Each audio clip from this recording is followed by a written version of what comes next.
You're listening to Podcast PXN, a video game podcast, delivering a player experience news. Let's go! What is up, guys, and welcome to Podcast PXN, episode 306. I am one of your hosts, Daniel Prindle, aka Dan is DTM on Twitter, and I am joined over Discord by the resident Embark Glazer and my fellow Spartan, Gage Dempster at Gilbo Biggins.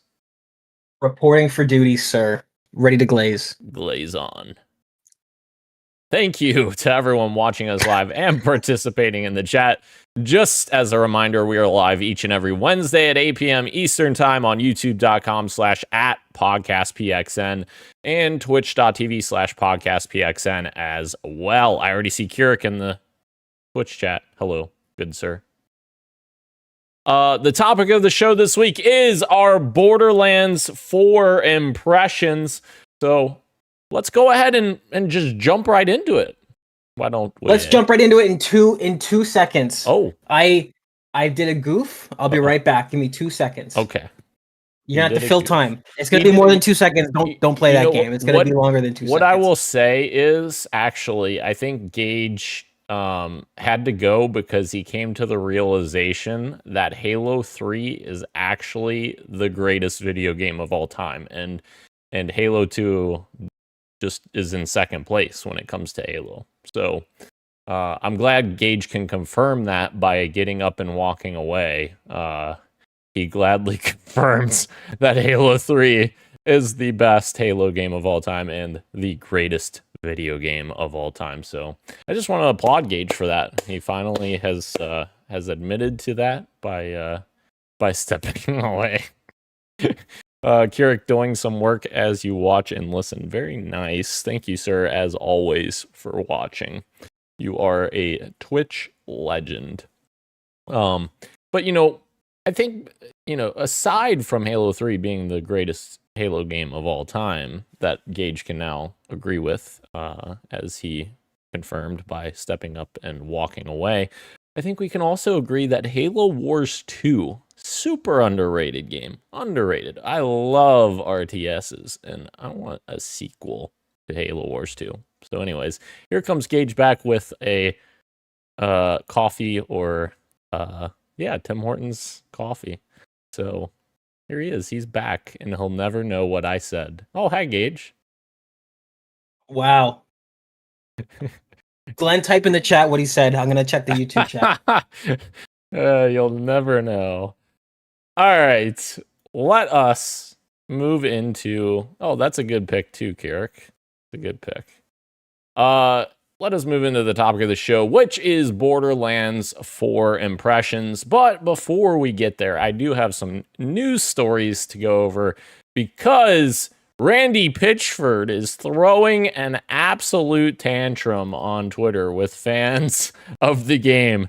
So this is just one example, but as we'll talk about here in a minute, he's going a little crazy with the defensive tweets. Somebody said, Randy said, if you have a DLSS option, use it, especially if you're trying to run at resolutions higher than 1080p. This is a campaign game. You're not competing in a high-stakes esports here. And then someone responded, or just an idea, make your game look good without relying on AI upscaling. And then he responds with, code your own engine and show us how it's done, please. We will be your customer when you pull it off. The people doing it now are clearly dumb and don't know what they're doing, and all the support and recommendations and code and architecture from the world's greatest hardware companies and tech companies working with the world's greatest real-time graphics engine coders don't know what you seem to know. /sarcasm, he puts.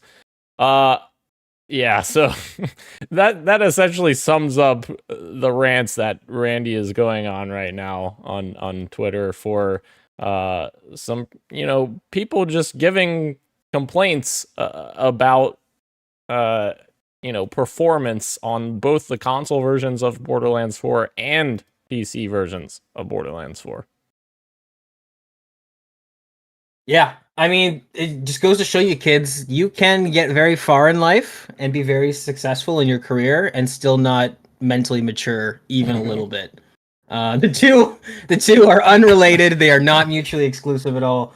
Yeah, I mean, I'm just gonna share what I wrote too, because I didn't think anything of it when I wrote it, but I ended up replying to Randy, and I ended up getting 100 likes for my reply. And I think this is totally a fair thing to say, and this is what Randy doesn't seem to understand. I said, Randy, Borderlands 4 does not exist in a vacuum. My hardware runs other games which have a lot more going on, much better than this game. Just take the criticism and improve the product. When did CEOs and companies get so comfortable with selling broken product?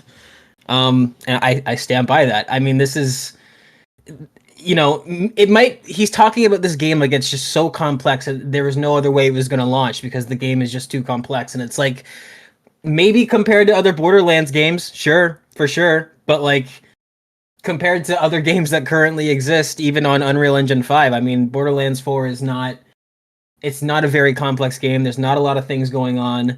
A lot of the props, and like when you look around the world, like it's just a lot of static props. There's not really, crowds of NPCs gathering here and there. Like there's just things that I'm playing this game, and we'll talk about it later, like how I feel like I'm having fun with it, but like it definitely does not.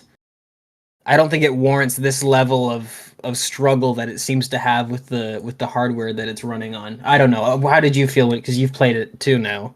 Oh, for sure, yeah. And I think to caveat a little bit, a lot of my playtime has been solo and or me hosting sessions. So like I only got that little amount of gameplay when we joined Glenn's session the other night, but we were only in there for like very small amount of time, and I was probably in the menus for most of that time. So Right, it's hard for me to gauge in terms of like hit registration issues, which we'll talk about here in a second, which I know you were experiencing, and yes, and also performance issues I haven't necessarily experienced because I'm on console and I haven't played for like super long sessions, which we'll talk about that here. Well, let's just talk about it right now. So the performance issues on consoles apparently gets worse the longer you play on console. Randy Pitchford has suggested quitting the game and restarting as a workaround. Players reported that their frames per second count are fluctuating and gameplay stuttering on console, even on PS5 Pro. And essentially what Randy came and said is there's a known issue of performance dropping on PS5 Pro after several hours of continuous play. Workaround until we patch, quick game, and restart. So essentially that sounds like a memory leak issue because your memory is getting filled up from playing for too long. So obviously I haven't played for like, probably the most I've played is like maybe a 3-hour session. So I haven't played for like hours and hours and hours. So I haven't necessarily experienced performance issues on console. But obviously that's a pretty major issue when you want to play for an extended period of time and you're hitting performance issues there on console. And then the other piece of that, which Gage, you've been experiencing some hit registration issues, and I saw this today where I got a tweet here that says Borderlands 4 is amazing so far, but gotta say this is like the worst a multiplayer experience has been at launch for me. Typically, non-host hit registration is terrible. This was exceptionally bad, but still, I am playing on a beefy PC with gigabit internet for reference. And he posts a clip with some really bad hit registration. And then I did some research and realized, because we were actually talking about this when we were playing, and realized that they don't use dedicated servers for the cooperative campaign. It's all peer-to-peer, which means whoever the host is who hosts the game. So obviously it's very dependent on the host connection and then your connection to the host, which obviously creates some issues for sure. right. Yeah, I'm glad that you found this tweet and that because I didn't even tell you to mention this on the podcast. You kind of came to it on your own because I played with you for a bit on the weekend. Yep. And yeah, you were hosting, right? So that would have made sense as to why I was having hit registration issues, and Right. I was mentioning it at the time, and you were like, "Oh, I don't notice anything. Like I'm not having any issues." Right. And then since then, I've been playing by myself throughout the week because I'm off this week. I've got nothing to do. And then I wasn't having the issues anymore. So I was like, did I imagine it? Was I imagining these hit reg issues that I had? But I'm glad that you brought this up now because I didn't even realize that this is a thing, but it has to do with being the non-host in a session, which makes sense. It doesn't make sense as in like it shouldn't be happening, Right. Randy. But at least there's a logic that there's a rationale as to what's causing it that you can follow. So yeah, I don't know, but see, I don't know how you get around that, right? If you have a dedicated group that you're playing with, it just kind of sucks to suck right now. Or no, sorry, you should learn to code your own engine. Sorry, my bad. Yeah. But aside from doing that, I guess you just wait for a patch or play solo. I guess I don't know because I did notice. Yeah, as soon as I was playing by myself this week, I had no issues with damage or bullets disappearing or anything like that. You know what my proposal is? Instead of telling your fans to go code their own engine, Randy, how about you code literally anything in this game? Because I guarantee your fucking mitts haven't touched this game, Randy. So, aside from that, it doesn't even matter. Imagine you bring your car into a Ford dealership and like they're like, we don't like that you're complaining about the car. Why don't you just build your own car if you don't like it? Like, no, that's not how any of this works. No. You're in charge of maintaining the product, so maintain the product, please. Yeah. I missed these comments from earlier. Pat Nat said Halo 2 is the best Halo. Well, you'll have to go back. Dan has been pretty based lately out of nowhere. Normally he's cringe, but recently he's been pretty based. So I would not be surprised if he did say that Halo 2 was the best Halo. Only the people that were here watching, or if audio listeners are listening, they know what I said. And then Keurig said, Dan was speaking truths in your absence, Gage. Thank you, Keurig. You're the real legend right there. I'm gonna make a request to somebody who I know will listen to this eventually. Sheldon, I'm gonna forget to go back and check after this podcast is done. So whenever you end up watching this episode and you're listening right now, text me what he said. Yeah. I'm sure I'll get this 3 days from now, but still, text me whatever Dan said because that's the only way I'm gonna find out. And Glenn's in there, of course, saying late again today. The crew. Yeah, thanks, Glenn. All right, and then inserting this little, I guess, fun little thing. I say fun, but it's like kind of a broken thing. Borderlands 4 players have discovered an infinite damage build so broken that it can kill bosses in seconds, even on the hardest difficulty levels. YouTuber Nick2 released gameplay showing a Vex build that makes a mockery of the toughest enemies, and now the build is spreading like wildfire. Fans are convinced that Gearbox will nerf it soon. Essentially, to make the build work, you need the vampiric vivisecting throwing knife with the penetrator augment. Land a hit with this knife, and subsequent damage to the target are automatic critical hits for 5 seconds. Here's the trick. Add bleed stacking, and each tick of the bleed effect registers as a critical hit. Yep, every one is a crit. That's insane. Okay. That is crazy. And we should point out, Glenn, that is your character, I'm pretty sure that he's talking about. So you should absolutely watch a video on that. And then the next time we're playing, you can respec your character and go down that build. I saw something similar. It's not quite as out of pocket as this, but I was getting worried that I chose the wrong character. I was not really having fun with my character at all up until about level 17 or 18. And I was like, let me just look online because I was debating just starting over and trying to grind up and get to where I was with a whole new character. But luckily, it seems like all 4 of the characters have some pretty viable builds, including the character I'm playing as. I totally respect her, and now she's totally busted as well, which is awesome, and I'm having much more fun with the game. Hell yeah. We love broken builds. Sometimes we do. That's gaming. That's the Balatro mentality. Let them break the game. I love it, and we'll see how Gearbox feels about this though, because it's still pretty early. Like maybe this will all get completely nerfed, or maybe they'll be like, we'll let you have fun with it. I don't know. We'll see. Is gaming back? Yeah. All right, so now into our actual impressions of the game. So obviously all the technical issues we've covered. So I don't think we necessarily need to cover all the technical issues again. We've talked at length about them, but in terms of other issues I have with the game, just to start us off here, I think you agree with me on this as well. The UI needs a lot of work. Like, there was a moment very early on where I kept going into the backpack, and I had so much anxiety going into the backpack because I'm the type where I loot every fucking thing that I see, and I open the backpack and it's fucking organized by gun manufacturer for some reason, and I'm like, why the fuck is the default sort for this the gun manufacturer? I don't give a shit what gun manufacturer it is. I want to see it in rarity sort, and yes, you can change it to that, but when you're fucking opening your backpack 13 times in a span of a few minutes just because you're OCD, you're like, oh, I gotta see what this is, and it fucking sorts it by gun manufacturer every time, and you can't fucking set the default. That drives me insane.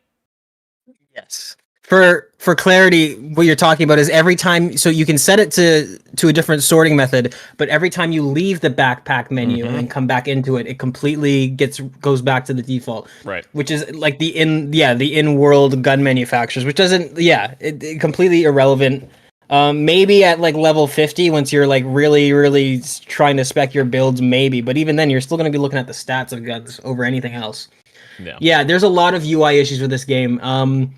So the menu system, which is just when you hit the start menu and your inventory is one of those screens. It's pages and then sub pages, which is never really great. But I feel like people give it a pass because it's technically an RPG. So like, sure, fine.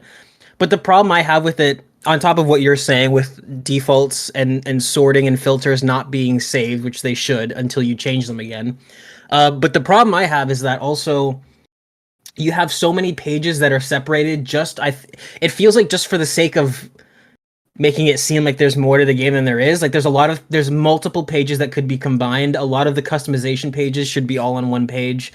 It's a separate page to look at your map than it is to look at like all the side missions and contracts you have, which are shown on the map. So like, you'll open up your map and you'll be like, okay, I know I'm working on this contract, but I don't know where it is on the map. Let me page over to the contracts page, find the contract I'm working on, and then click show on map, which then brings you back to the map page. And then it's like, if you want to keep track of like if you're trying to do like an efficient run and do maybe 3 or 4 things along a certain path, right, the amount of tabbing in and out you got to do in the menus is absolutely atrocious. I agree with you. And it grinds the pacing to a halt. That's the biggest problem that I have with it. Yeah, it would be nice. It'd be nice if they did something where you could like make a path of like different stops, like have a stop here, and then your in-game UI would have like a 1, 2, 3, like your pathing. Like, yes, that would be nice. That would be very nice. Death Stranding 2 has that, and that's you started talking about that, and that's immediately what I thought of. That would be great. And then the other thing I'll bring up. Some of the in-game UI also, you haven't experienced this yet, but you will soon because I'm a little bit ahead of you. But you eventually will get to a snow biome, and when you use your little button to prompt you, that brings up an in-world sort of, it's like this little faint line that shows you where you go. To the main markers, they've decided to make it a gold color, which is like fine, I guess. It's not very vibrant, and it's kind of hard to keep track of in the snow. But then to add insult to injury, the cherry on top is that if you ever put a marker on the map that's like somewhere you're deciding to go, that's not tied to a mission, that's like, say, I want to go there, I know there's a chest here, or I know there's like a side objective here, and you mark your own map, the color they made that in the game world to guide you along is a white line. So in the snow biome, it's completely useless. You can't tell where you're going. It makes doing side missions or contracts so frustrating because you can only see the line like maybe 3 or 4 feet ahead of you. So if you're trying to use the bike, like, good fucking luck. It's very strange. I don't know why they don't have in the settings menu, like, you should be able to, how some games you can change like your reticle color, right, and you can like do the RGB grid. You should be able to do that with your guiding line, because I would just make it like neon green or something super noticeable. But yeah, you're really gonna hate it once you get to the snow biome because it's ridiculous. It just fades away into the background. It's supposed to be guiding you to your next objective. And that's one of my issues also with the game is like I have to go into the menu so many fucking times for the map, and like this sounds nitpicky, but like every time you open the map or the inventory button, which is also the map button, it has like this maybe I'm exaggerating, 1 to 2 second animation that it has to do every fucking time, and I'm like, right, brother, I don't need to see this animation for the 7,000th time. Please just open the fucking screen. I want to see, like, oh yeah. It's ironic because like a lot of the marketing was like, more lands, less borders, and it's like. I'm like, man, like a lot of my issues with this game come with it being a completely open world now. Like, you know what I mean? Like, it's just, Yeah. I don't know that it worked out as well as they thought it would. I don't know if because I thought I spent way too much time traveling in Borderlands 3 between spaces because it was like a semi-open world. There was like a hub world and then other places to travel to. But now, like, once I do the math, I'm like, the amount of time I spend opening and closing, like you say, this menu with this animation, like, it feels almost just as bad, if not worse. And I think the reason why it sticks out like a sore thumb, though, is that because, and we'll get there eventually, the core gameplay is so good and so fun. Yeah. That, like, any time that you spend doing anything else, which is a lot of time, kind of really, really wets the blanket of the whole thing, I think. For sure. Yeah. Yeah, and just to jump into my thoughts on that since you led us there, yeah, the gunplay, the gameplay, I very much enjoyed what I've played thus far. It feels like an extremely competent Borderlands game. I don't think it's personally, I don't think it's as revolutionary as I've seen some people say it is. I think it's a very, very competent Borderlands game, and it's very fun. And I would probably put it up there with like Borderlands 2 and the original Borderlands in terms of like fun gameplay to be had there.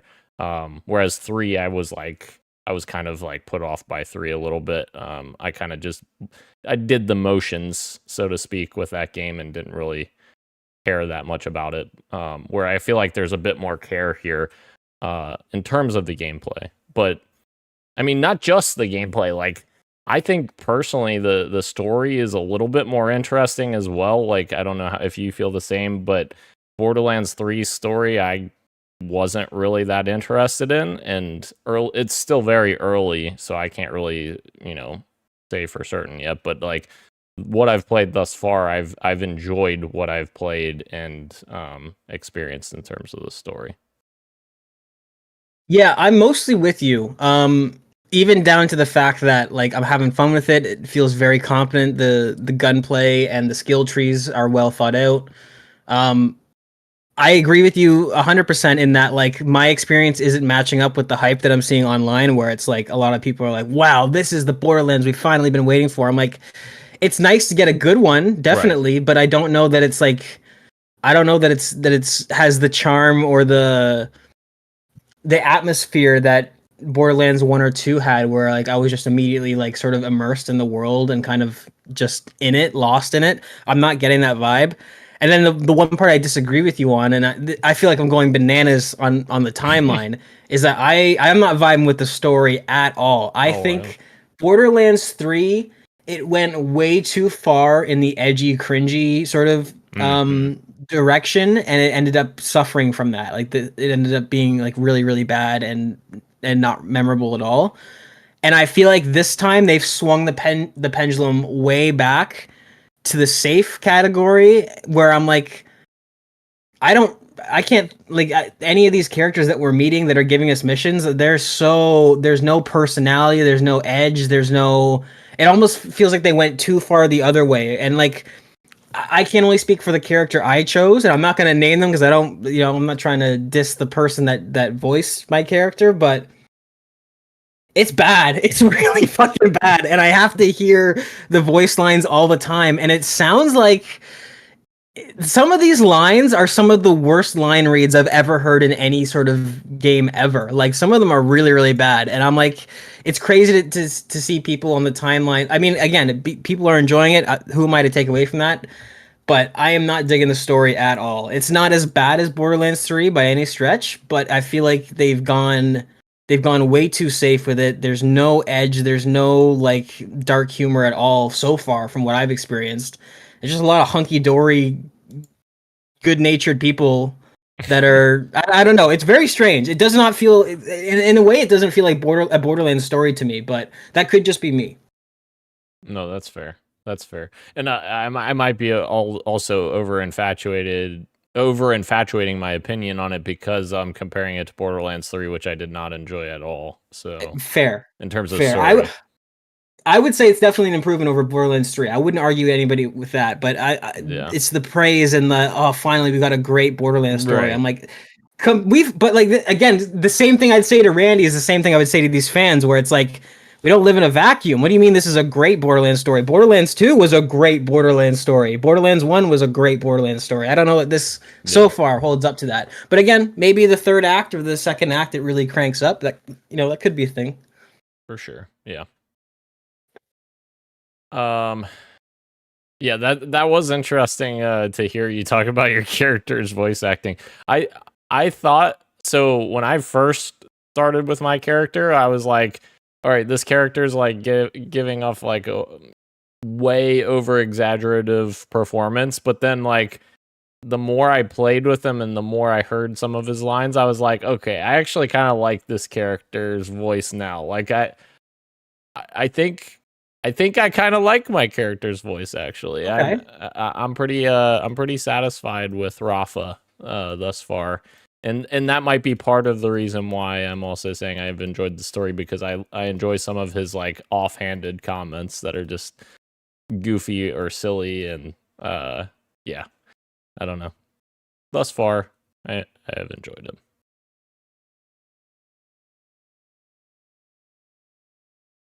him. Anything else, Gage, about Borderlands 4? Or any other thoughts? Borderlands 4? I would like to play more of it. We should play more of it. Absolutely. We should play more of it. Borderlands 4. It is a Borderlands game. It is one of the games of all time, and we're having fun. Yeah. And if you don't like it, code your own engine. I call being host. You know what? We're gonna have to do that. We're gonna have to do that for balance purposes, because my character is busted right now. So you should host, because otherwise we'd be flying through that game. Let me tell you. You have no idea what you're in for. Oh, Carrick says he does not like it. I don't like it. Interesting. Did he say anything else? That's all he put. Do you have any specifics, Carrick, that you're thinking? Tell us what's grinding your gears, Carrick, and then we'll get to it. Is it Randy Pitchford that's grinding your gears, posting every single day about how PC performance is your less than 4-year-old PC's fault? Is it that? Can I just say something? A quick tangent on this. I love that he went so hard on the PC aspect, and then seeing him having to tweet like, "Oh, we're seeing reports of PlayStation 5 problems as well." He immediately lost all the snark and was like, "Here's what you can do to fix it." It's like, yeah, Randy, the problem lies with the game, not the hardware. I saw that. I saw him going off on people about PC hardware, and then to see his tweet later about the PlayStation 5, it was like, yeah, that's right. It's your game, buddy. It's your game. Yeah, yeah, and it's shitty because like the people that are actually working on the game and building the game probably don't feel that way. They're not like being nasty about it, but like Randy's the fucking face of the company and he's saying all these things. It sucks, to be honest, to be quite honest. Well, and it's also yet another sort of reaffirming moment where it's like, I think back to wow, Shattered Sky is not, what's it called? Starfield. Shattered Sky. What was I thinking of? I think back to Starfield, where it's like Todd Howard kind of had a similar moment. He's got much more charm than Randy does, but he was asked by a news journalist, "Hey, why didn't you guys optimize the game?" And he's like, "Well, it is pretty optimized, but it's a new game, and you're gonna need good hardware for it." And then within 2 to 3 months of the game launching, Bethesda released a patch that like improved performance by like 50%. And even now, like I played Borderlands 4 on launch day, and the difference between then and now is staggering. So it just brings me back to this point where it's like, if you guys had delayed the launch a month and given the developers, the people actually making the game, the time they need to polish this off, it would have launched. It's still not great, but it would have launched in a much better, non-catastrophic sort of state. So yet another excuse, or not excuse, yet another piece of evidence that these games are being rushed out the door by the CEOs. Yeah. I mean, even with your example of Starfield, 60 FPS they said wasn't possible on Xbox, and then like 6 months later, we got an update that got 60 FPS mode on Xbox. It's like we made a miraculous scientific discovery that allowed us to completely change our line of thinking. It's like, or you guys rushed it out the door, right? Like that's exactly. I forgot about that. Yeah, not possible. 30 frames only on console, and then it just straight up, it was just 60 frames like a few months later. That's crazy. Kirik did say, "I have not liked any of the Borderlands games. I'm not a fan of the world building, cell shading, and gameplay. Just not my cup of tea. The laws of physics changed in the last few weeks, and now we can hit 60 FPS. Oh, he's talking about Starfield there. Yeah. So it seems like he just doesn't like the Borderlands loop franchise. Okay, so you didn't try Borderlands 4 and then not like it. You're saying you don't like Borderlands in general, which is fair. Yeah. Not everyone's. It's very much that action RPG looter shooter. If you don't like Diablo, you're not gonna like Borderlands. You're not gonna like XYZ. It's all the same. Patnat also on YouTube said, "I played a bit of Borderlands 2 in around 2018, but I don't know if it was too past its prime or if I just had too much FPS oversaturation. But I couldn't get into the repetition of the campaign." That is fair. I feel like the campaign has a lot of like fetch quests and that kind of thing where they're like, "Hey, can you go get me this and bring it back here?" Which is totally fair. I think what saves that game is like the gameplay loop of like killing the enemies and getting the loot and upgrading your character, and it's the in-betweens that kind of save the experience, because the quests themselves probably aren't that exciting. Yeah, and I mean, especially if you're somebody that doesn't play a lot of RPGs, like if you open up the skill tree at first, especially in Borderlands 4, but in any of them really, it's so overwhelming. Like you got to really be somebody who enjoys, like, I know I'm gonna do all these few percentage boosts in all these different ways that is gonna add up to this certain build that I want to do. But if you're not into all that and you just want to be entertained and have a campaign experience, these games are not like that at all. Like it's not very rewarding in that sense. And also, I will say, bringing it back to Randy and his how he overestimates the complexity of these games. Like there's no big scripted moments throughout the the campaigns and the campaign missions and the side missions and the contract bounties, they're all kind of the same thing. Like there's no big first person, the bridge is falling, quick, you got to run and jump on the helicopter before it fall. Like there's none of that, right? It's just very much go to the place, do the thing. And so if you're not totally sold on that core gameplay loop, it's not gonna do anything for you. For sure. Yeah. All right. That is our Borderlands 4 impressions. Randy, fix your game that you did nothing on. All right, let's move into the PXN news of the week, Gage. We've got the two most experienced Nintendo guys here to talk about the Nintendo Direct from this month. Just happened last Thursday, I think.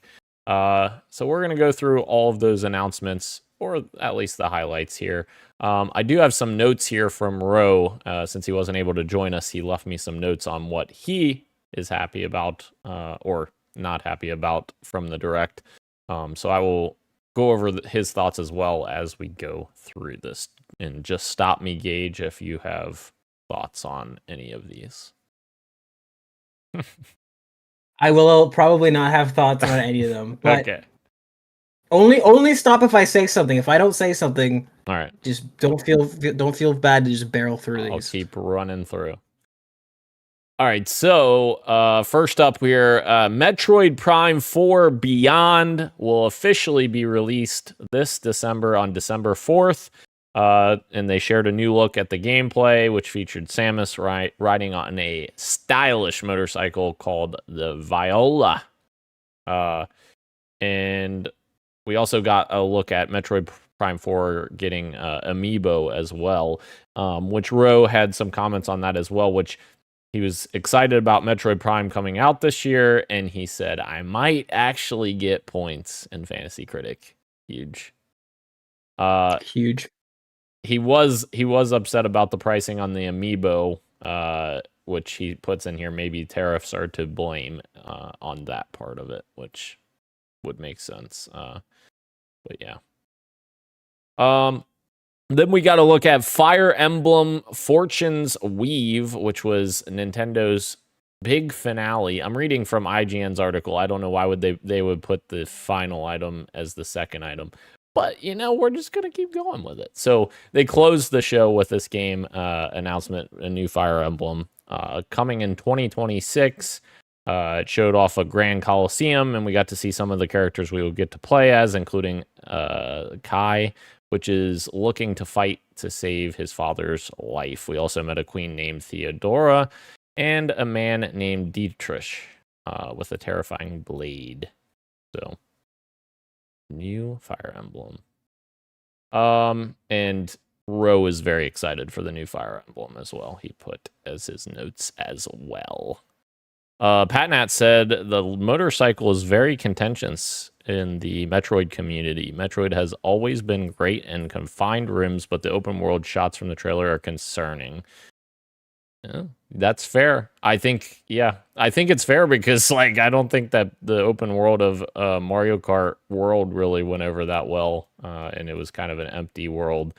So I could see concerns there with Metroid Prime as well. Let's see. Donkey Kong Bonanza DK Island and Emerald Rush DLC has launched as of today. Well, as of the article being written, so last week. And the IGN had hands-on impressions of the game as well, or the expansion as well. DK Island looks to be a new level that has a ton of nods to the history of Donkey Kong, complete with a giant stone Kong face and lots of familiar friends.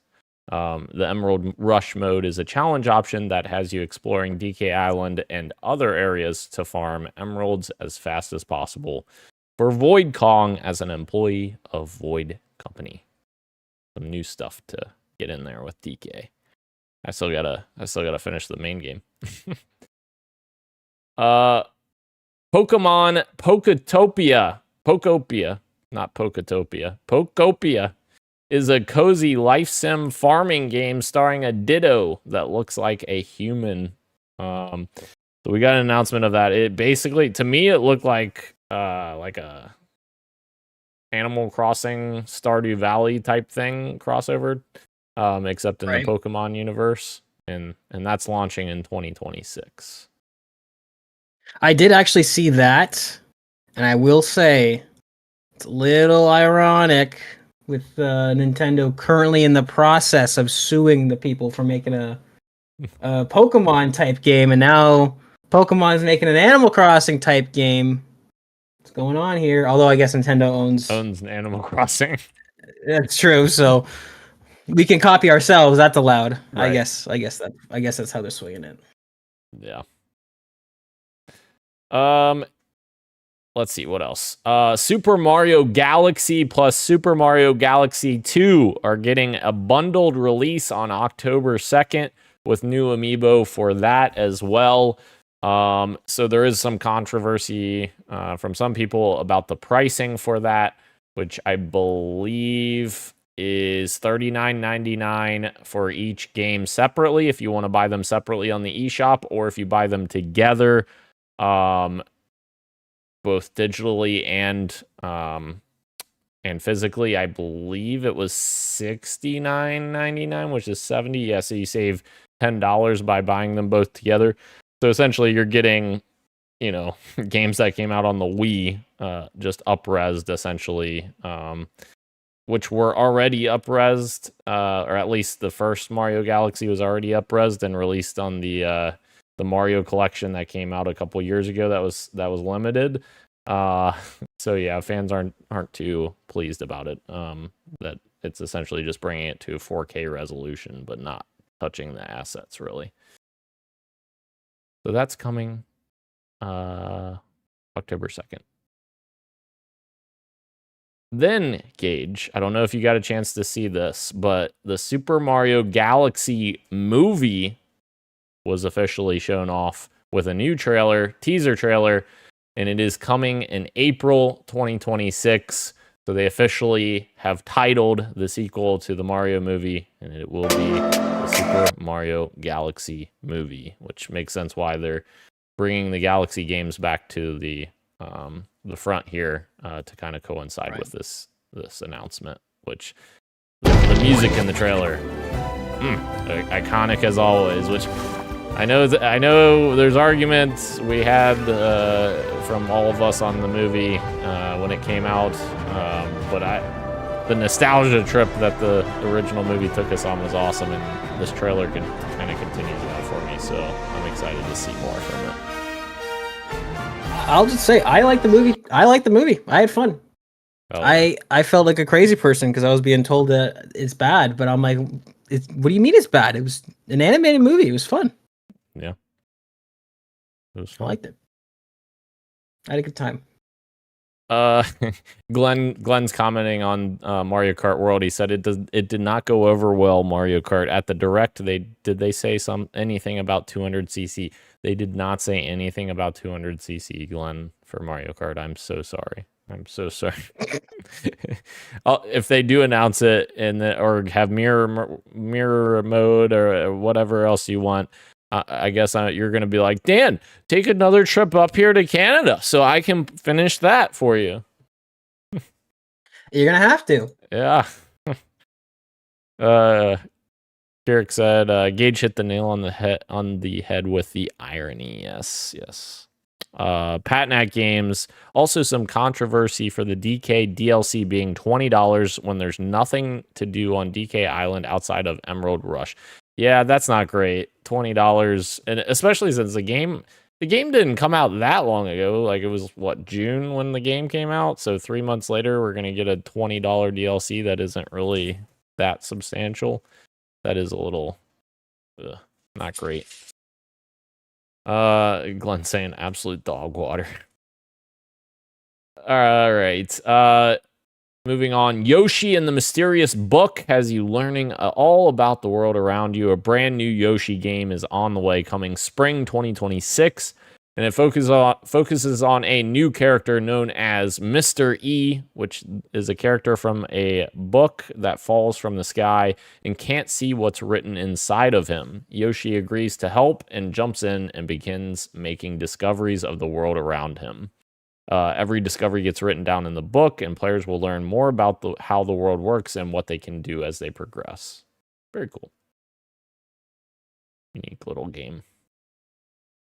And then we have Nintendo announced that they are recreating the Virtual Boy as a physical item that will support over 14 games on Switch. You can use either the Switch or Switch 2 for this Virtual Boy that will be available February 17th, 2026. And the games and the accessory can be purchased and played by Nintendo Switch Online plus expansion pack members. Which we did have a comment from Kirik on this, which said Virtual Boy was a crazy reveal. I don't think I'm getting it though, which is funny because the Virtual Boy wasn't really a popular add-on when it came out originally way back in the day. So it's interesting that they're bringing it back. And that will cost $99.99. They will also have a cardboard model for $24.99. So there you go. You want to buy some plastic. There you go. Then we got to look at Pokemon Legends Z to A Mega Dimensions starring Mega Raichu X and Mega Raichu Y. We got new footage of Pokemon Legends Z to A ahead of its release on October 16th, but we also learned about this DLC called Mega Dimension. It will focus on mysterious distortions that have appeared in Lumois City that seem to connect to a space called Hyperspace Lumois, which may be caused by Hoopa. Which, crazy, we're getting a full DLC announcement before the game's even out. A month before the game's even out. Maybe hold this off until the game's out, Nintendo. Right. And then we got to look at Super Mario Wonder Nintendo Switch 2 Edition plus Meetup in Bella Bell Park. Will be released in spring 2026 with new multiplayer fun. It will be adding a multiplayer-focused meetup in Bella Bell Park, which takes place in a plaza that encourages players to team up with friends and family to collect the most coins, run and hide in Phanto Tag, work together to pass a bomb, and much more. The main game will also be getting more content and enhancements, but those will be announced at a later date. Fans can also look forward to owning a talking flower of their own with a physical version of the character, releasing spring 2026. This sucks. This sucks because I haven't even played Mario Wonder yet, and there's a Switch 2 version, and I'm probably going to have to pay more money for it. So that's a little... I hate that. All right, Mario Tennis Fever was announced, launching in February 2026. What a release date. I will just say right now on the podcast, this might be the best release date of all time. Mario Tennis Fever is releasing February 12th, 2026. It will feature 38 playable characters, a series high, 30 Fever rackets with special abilities, new slide moves, and defense-focused footwork. Game modes like Trial Towers and Mix It Up, online modes like Casual and Ranked, a swing mode with motion controls, and more. What a release date, though. February 12th. February 2026. You know what that sounds like a great release date for? What's that? State of Decay 3. Oh God, it's not coming. It's not coming. Patnat's talking about the Virtual Boy. $100 for a cheap, nostalgic collectible is whatever, nothing new. But to not be able to play them in 2D is crazy, especially when you already have the Nintendo Switch Online subscription. Yeah, absolutely. That's insane. You have to buy this $100. Yeah, that's crazy. Then we ran into Super Mario Brothers 40th anniversary, which we learned a bit more about how Nintendo is going to celebrate with the big milestone, including that Kyoto's Nintendo Museum will be getting a 40th anniversary ticket and special light display in December of 2025. Nintendo will also be sponsoring the Kyoto Marathon on February 15th, 2026. Cool. Then we got to look at Hyrule Warriors Age of Imprisonment, and will unearth ancient truths only glimpsed in Tears of the Kingdom this November. Yeah, more Hyrule Warriors. Hades 2 gets an official 1.0 release date for Switch 2. After spending early access on PC, Hades 2 will be officially released on Switch 2 on September 25th. Digitally, and then November 12th physically. So console exclusive. First access on a console is the Switch 2. Resident Evil Requiem gets a terrifying new trailer and Switch 2 release date, which is crazy. We're getting that on Switch 2. Resident Evil Requiem got a brand new trailer and confirmation that it will be released on February 27th, 2026. It was also confirmed that Resident Evil 7 Biohazard and Resident Evil Village will both be released on Switch 2 on February 27th as well. Love me Wow. some Resident Evil. If for whatever reason you're somebody who likes the Resident Evil games and the Switch 2 is your only console, which is a crazy Yeah. Venn diagram to be in the middle of. Right. But if you happen to be that person, this There is you pretty go. exciting. It's cool that they're bringing the new trilogy to the Switch 2. Three That'll on be one fun. day? That's crazy. You'd be eating really well if you're like, man, I only own a Switch 2 and I'd love to try these Resident Evil games. Yeah. That'd be February's looking good for you. I haven't played since Resident Evil 6, and it was terrible. Those Fair. people are like, man, they'd be eating it up. No, just to be clear, I've played all of them. I was speaking as if I was a Switch 2 owner only. Keurig said, one of the people I follow on YouTube posted out that we paid for a 4K console, the Switch 2, and even if you bought the game, Mario Wonder, Breath of the Wild 2, with Tears of the Kingdom, yeah. You still have to pay again to play it in 4K, even though the 4K console is able to do it. Basically, 4K is paywalled twice. Yeah, absolutely. I can't stand shit like that. Glenn said, something we all have to remember is that Nintendo hates their customers. I mean, sometimes they do. That's fair, Glenn. He's not entirely wrong. Kirby Air Riders Amiibo can swap riders, and a new Kirby Air Riders Direct was announced as well. They're getting 2 Amiibo, Kirby and Warp Star, and Bandana Waddle Dee and Wing Star, and they can even swap their rides as well. It was announced that Sakurai will be back for another Kirby Air Riders Direct in the future. Final Fantasy VII Remake Intergrade makes its way to the Switch in January, on January 22nd, 2026. Tamagotchi Life Living the Dream lets you create a world of Mii characters in spring 2026. Dragon Quest VII Reimagined mixes art that blends diorama visuals and Akira Toriyama's character designs on February 5th, 2026. Stardew Valley Nintendo Switch 2 Edition adds mouse controls, co-op, and more. 8-player online mode. Interesting. Overcooked 2 Nintendo Switch 2 Edition arrives this holiday. That's a lot of 2s. One Piece Pirate Warriors 4 Nintendo Switch 2 Edition coming to the Switch this fall. Human Fall Flat is coming to Nintendo Switch 2 in spring 2026. Monster Hunter Stories 3 Twisted Reflection will have players soaring across the skies on a Rathalos next March. Mortal Kombat Legacy Collection gets a Switch release date as well, coming October 30th digitally and December 12th physically. Dynasty Warriors Origins Fights is coming to Switch. Origins. Oh, I see what they did there. They did a... No. Come on, IG. Dynasty Warriors Origins is coming to Switch in January. Switch 2, January 22nd, 2026. Suika Game Planet is coming to Switch in a new way, and will have players once again trying to combine fruit to create larger and larger fruit. Switch 2 has an exclusive 4-player local co-op mode with Game Share.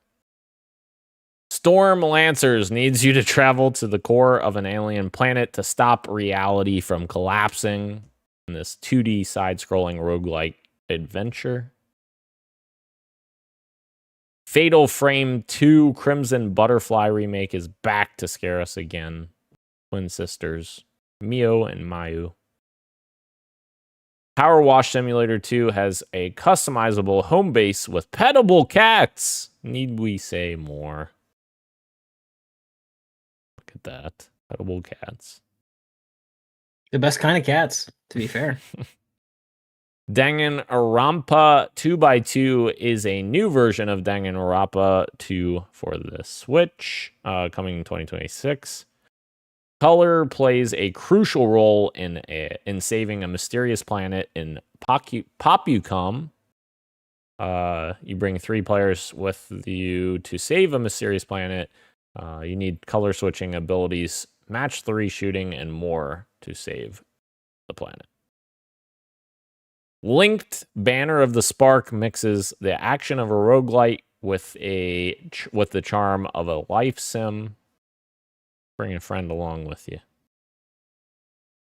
Dinkum has players turning a rugged island into a bustling town, coming November 5th to the Switch, where you're going to plant some crops, catch some fish, gather some resources, and more. And then there's a bunch of other third-party games just announced coming to the Switch. Standard stuff, so I'm not going to go through all that. But a lot of stuff on this Direct. Some good stuff. Some bad stuff. It's Nintendo.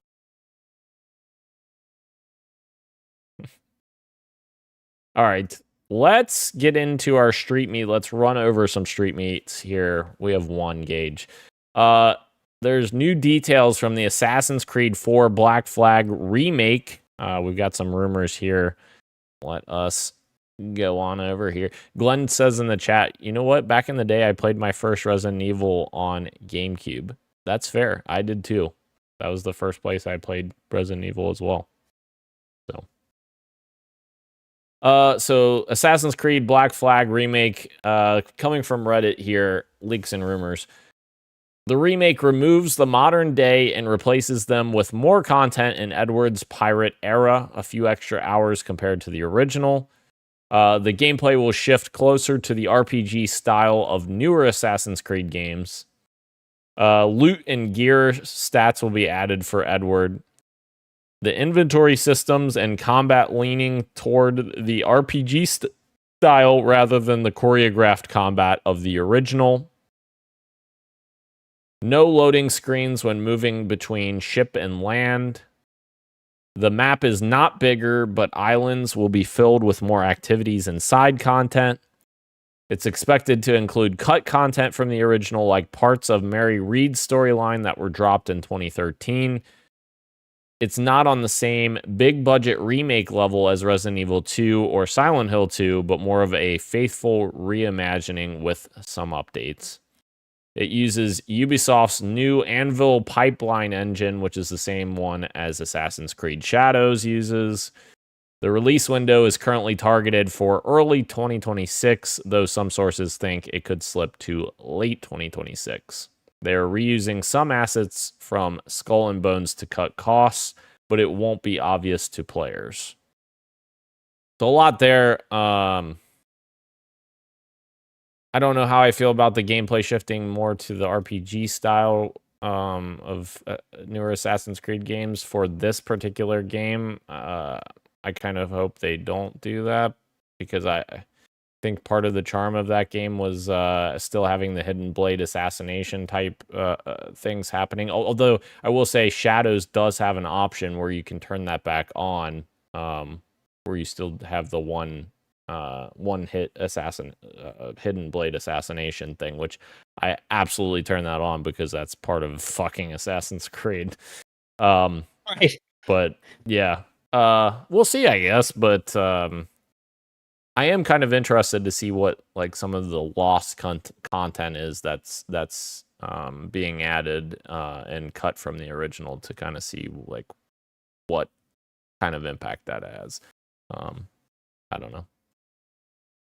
Yeah, I'm a bit worried as well, especially with like the whole, his gear is gonna have level points and skill points and all that stuff, because the original Black Flag, back when Assassin's Creed was still doing this, like the weapons in the Assassin's Creed games up until that point, it was all pretty linear. Like you'd have this sword until you get the better sword, and then you just use that until you get the better one that's given to you at some point in the campaign. And then like I remember, from what I remember of Black Flag, it's like, you start off with your regular single shot flintlock pistol, and then eventually you find one that's got 4 barrels, and then you just use that because it's just better.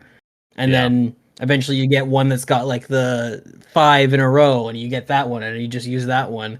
So like if they're going to add loot gear and all that stuff, I hope that they're gonna take it a step farther and actually add more swords and more things to fill that void, if that makes sense. But yeah, I mean, I don't know. I'm still kind of excited for this game. Nothing that they've announced so far, or I should say, these are leaks. These are just rumors, technically, or unconfirmed leaks, I should say.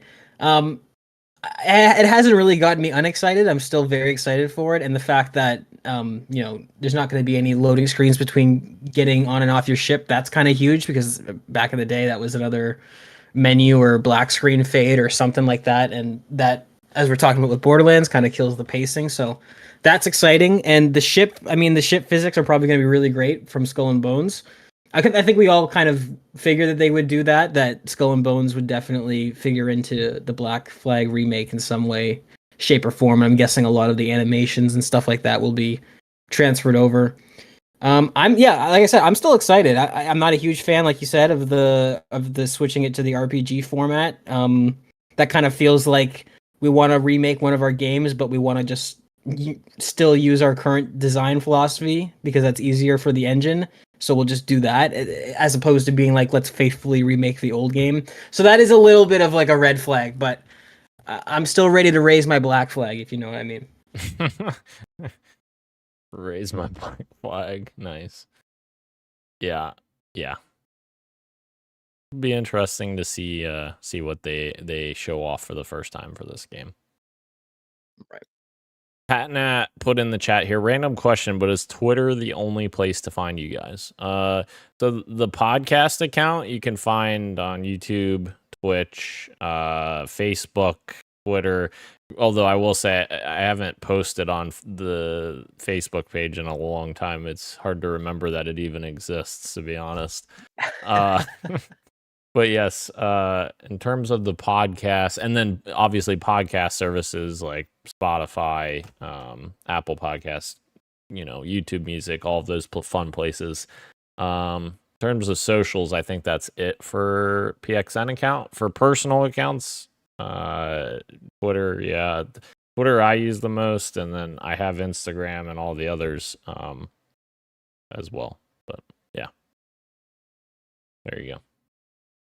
I don't know which part you were asking for, but I just gave you all of it. Follow us on Google Hangouts. Yeah. Google Hangouts. It's probably called YouTube Music Hangouts now because that's true. It used to be called Google Podcasts, and then they fucking switched it to YouTube Music for some reason. I'm like, that doesn't even make sense. Why are we posting podcasts to YouTube Music instead of whatever? Anyways. Glenn's looking forward to another Black Flag playthrough. Of course you are. This will be his 12th playthrough, I think. He said, I beat it on 3 systems already. That's crazy. And he's about to beat it on a 4th. All right, into the quick bites we go. Intergalactic, the Heretic Prophet has got some new info dropped here. I put it under quick bites, but it's got quite a bit of information here, but whatever. The team is firing on all cylinders. It is the most expansive Naughty Dog game ever made. Maybe the most expensive, too. Troy Baker has been confirmed to play a role in the game.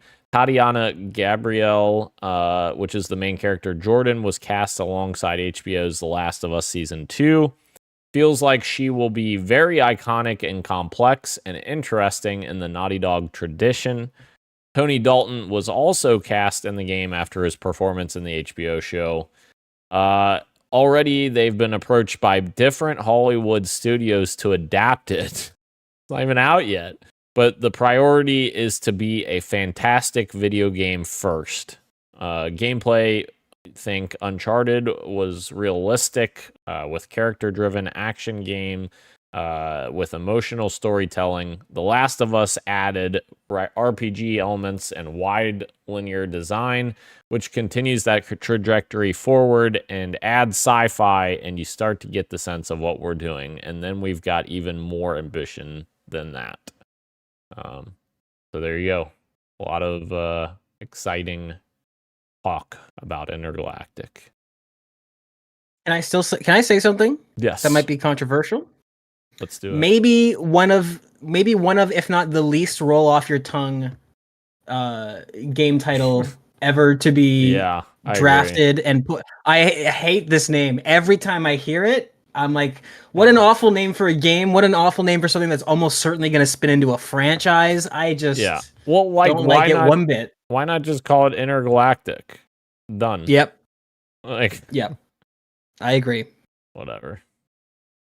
The sequel, the second one will just be Intergalactic too. Yeah. Well, I mean, that'll be better, but All right, the next quick bite here, more back and forth between. I feel like we've had just as many news stories for this as we've had against it. It's like, take your pick on which side to listen to. But consoles like the Xbox Series S are boosting optimization for Battlefield 6, says the Battlefield 6 developers. They said the whole game is better and more stable as DICE focuses on optimization. I will say the biggest thing we did that was a challenge for us was memory. Xbox Series S does have less memory than even our mid-spec PC. And so there was a point, I want to say 6 to 12 months ago, where we kind of realized that a lot of our levels were crashing on Series S. After reviewing the code and optimizing specific aspects of Battlefield 6 and the Frostbite engine, Bull stated that the process made the whole game better and more stable, which all players will get to experience. So there you go. Next quick bite, Gage. Dispatch, and this is huge news for my fantasy critic. Dispatch has been announced as a episodic release that will be releasing a new episode weekly starting October 22nd, coming to PC and PS5. They will be coming out one by one, each week by week. It's an interesting way to do it. I think Telltale tried to do that back in the day, but then like their releases were like too spread apart, in my opinion, where it was difficult to keep interest in it for that long. So I am interested to see if like these are smaller bite-sized things, like, 2 to 3 hour things each week, and then you get one each week. I think this could be interesting. How does that work for scoring on Fantasy Critic? I'm assuming it will have to fully release, or maybe reviewers have access to the entire game. The whole thing. Okay. I'm hoping that's how it works, because otherwise I'm like, do they just pick the highest one? And they just have to get one really good episode in, and then you take the cake? Right. How does this work? Yeah, I would imagine I would imagine reviewers would get access to the whole thing since it's releasing week by week. So I guess we'll see. Or they do like a review in progress type thing. That could happen too, I guess. Right. Until it's fully out. All right. The last quick bite here. Mass Effect's TV series has begun its casting, and fans have been trying to work out which of BioWare's beloved characters might appear in the show and what story it might try to adapt. The series is reportedly looking for a male star aged 30 to 39, described as a young Colin Farrell type, with a female co-lead aged 34 to 39 that is an alien character requiring prosthetics. Seeing these descriptions, many fans have suggested these could be a male Shepard and Liara. Other roles include a female character aged 30 to 49 who will provide a parallel narrative from Earth, something which sounds like the role of Anderson in Mass Effect 3. A role described as the lead male villain asks for a Doug Jones-like actor aged 40 to 60, while a fifth character will be a male aged 30 to 49, described as a wrestler-like soldier, someone who sounds like James Vega. Which the first one sounds like the Elusive Man to me. These casting details have been posted online by insider Daniel Richtman, who previously also reported accurate casting of Buffy the Vampire Slayer reboot as well. Exciting stuff here. How great would it have been if, like, for the Elusive Man, there was like a casting call that was like, we're looking for a 50 to 60-year-old Martin Sheen type Martin Sheen, character, yeah. type actor. It's like, at that point, why not just cast Martin Sheen? Right, yeah. He Right? could probably still do it. I haven't mean, seen him he's in a while. old. I don't know how old he's looking. He is old, yeah. He wouldn't fulfill the age requirement that they're looking for, but yeah, he's 85. Fuck. You know who would is one of his kids, dude. Get Emilio Estevez or something. Like, yeah, that looks exactly like him. Charlie Sheen. Yeah, Charlie Sheen. Maybe not. Just, it's exciting that it's happening. I mean, I feel like after The Expanse ended, I'm kind of craving a good ensemble sci-fi series. So I think Mass Effect since I played it as a kid, like I was like, this is one of those games that's just ripe for a TV adaptation. So I'm hoping this is more in the Fallout Arcane sort of sphere of a really well executed, faithful adaptation that understands the core meaning and vibes of the source material. Yeah. Rather than, something else that's a bit more divisive or a bit more, we wanted to do our own thing with it. Because Mass Effect is just rich for these big jaw-dropping moments. And this is one of those things where it's like, when we talk about whether or not we want games or adaptations to be faithful or not, is like the reason why I come from my end is like, I think back to those big jaw-dropping moments in Mass Effect 2 and Mass Effect 3, and I'm like, I just think to myself, like, I want to experience that with my non-gamer family. I want them to see these moments and be like, everything that happens with Marlin the scientist. So, like, these are the things that I want to see on the screen, that I can share these moments with people who aren't necessarily gamers. It's so funny that I'm excited for it. It's so funny that we're sitting here comparing the Mass Effect TV series to The Expanse and like being excited at that prospect, and while at the same time also being excited about an Expanse video game that is like taking inspiration from Inspired Mass Effect. by Mass Effect. Yeah. It's, hey, get that. This could be it, right? Get the Expanse TV show people to talk to the Mass Effect. Help each other out. We'll go both ways. That would be perfect. That's awesome. If this Expanse game is anything like the Mass Effect games, it'll be fantastic. And if the Mass Effect TV show is anything like the Expanse, it'll be fantastic. Hell yeah. Yeah, it will. Heretic also says in the chat, The Expanse was king with a heart. Hell yeah. Completely very, based. very surprisingly good show. I did not expect it to be as good as it was. Very good show. All right. We are moving on to fantasy draft check-in, Gage. Let us check in, and there has been a couple of pickups here by none other than Roshan Warner. He needs some games, and he's finally picking some up. He picked up both Digimon Storytime Stranger with a bid of $5. I don't even know why he's bidding $5. Like, he could bid $3 and you'll get it, bro. Like, nobody's bidding against you. Especially not for Digimon Storytime Stranger. I don't even know what the fuck that is. Watch, it gets like a 99. You're just laying into him. I'm sorry, Ro. Nobody wants your stupid game. You could have bid less money, Ro. I'm sorry, bro. I'm just kidding. Also feel better, but fuck you and your choice of games. Yeah. He also acquired Sonic Racing Crossworlds with a bid of $5 as well. He's getting into the game there in both aspects. We do have an update, which is for Borderlands 4, which is my game. It is sitting at an 84 on OpenCritic with a total of 14 points for me.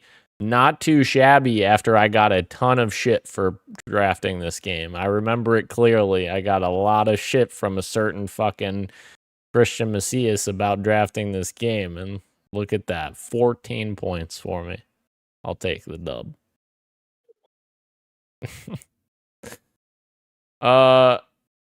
I think that was the only release we had. Unless I'm mistaken. I believe that's it, though, for this week. When did this game come out? No, that is not it.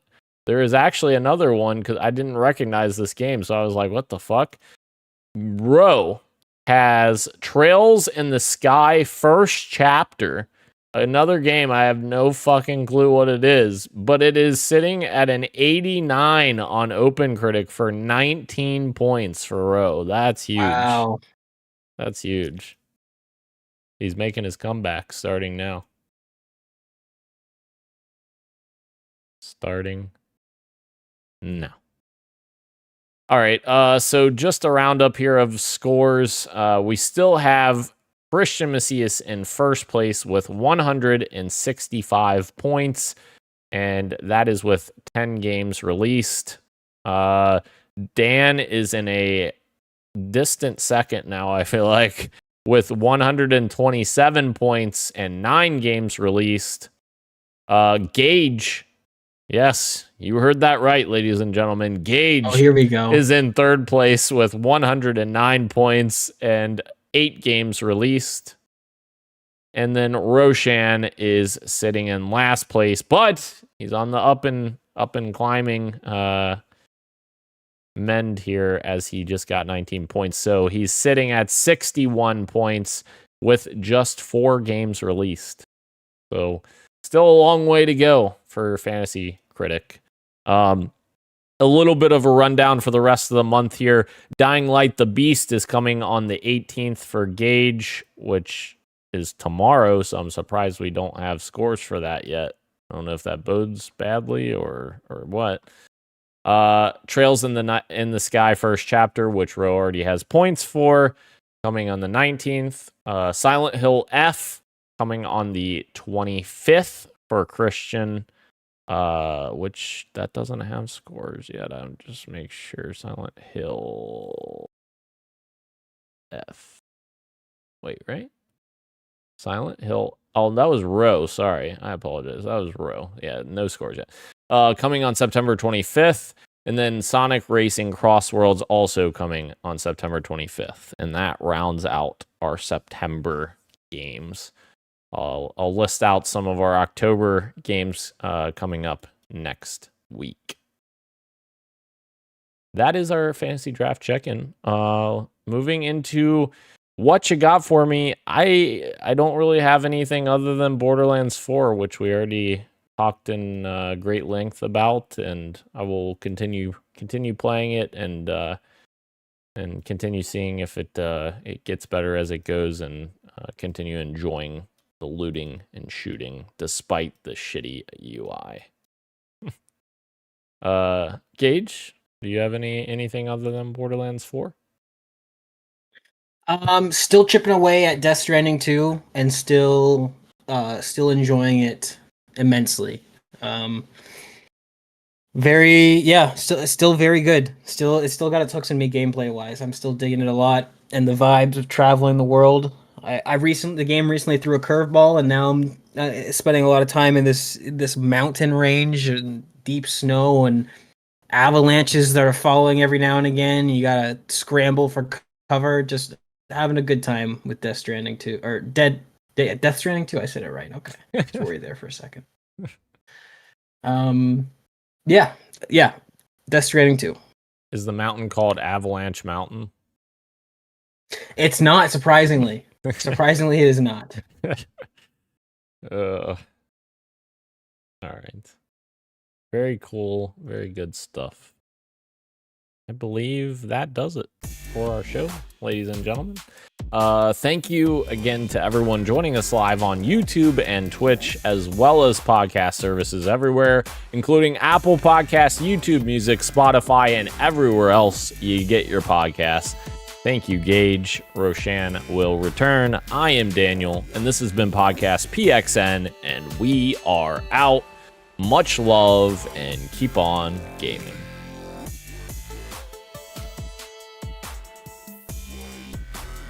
I muted myself. Adios. Incredible.